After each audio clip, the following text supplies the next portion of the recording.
घूमते बारू पेनी हाफ कट ड्रेस में हो जाई मार बॉबी ये परिवेश में घूमते बारू पेनी हाफ कट ड्रेस में हो जाई मार बॉबी ये परिवेश में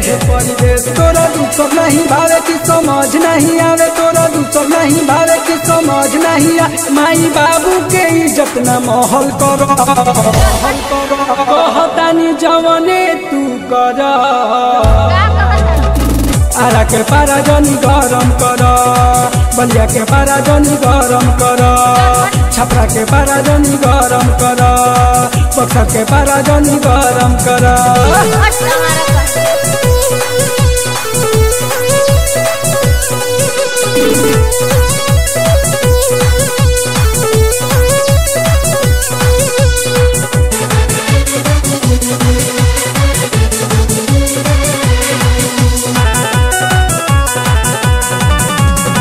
गाँव में मार मचे शहर में शोर हो सबका जुबाना पचार चाही तोर हो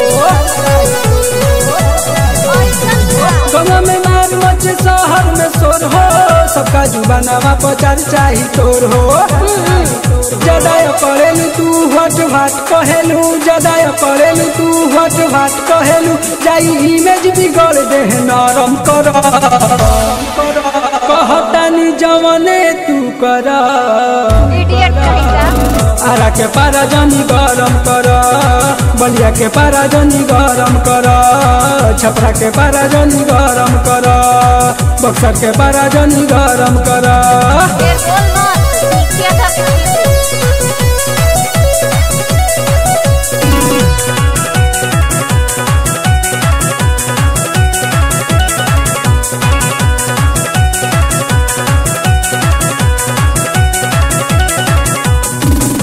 समाज लेके कहवा तू जाइबू डोली माने कमर जतने डोलाइबू सोच समाज लेके कहवा तू जाइबू डोली माने कमर जतने डोलाइबू पास रह मिली सुख कर रिक्वेस्टन पास रह मिली सुख कर रिक्वेस्टन थोड़ा रवि जी के दिल पे रहम कर कहतानी जवने तू कर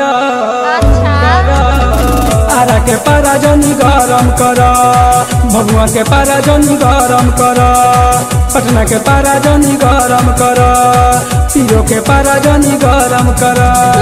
घूमते बारू पेनी हाफ कट ड्रेस में हो जाई मारे बॉबी ये परिवेश में तोरा दूसर नहीं भावे की समझ नहीं आवे तोरा दूसर नहीं भावे की समझ नहीं आ माई बाबू के इज्जत न महल कर कहतानी जवने तू कर आरा के पारा जनी गरम कर बलिया के पारा जनी गरम कर छपरा के पारा जनी गरम कर बक्सर के पारा जनी गरम कर ओके बाबा आई एम सॉरी।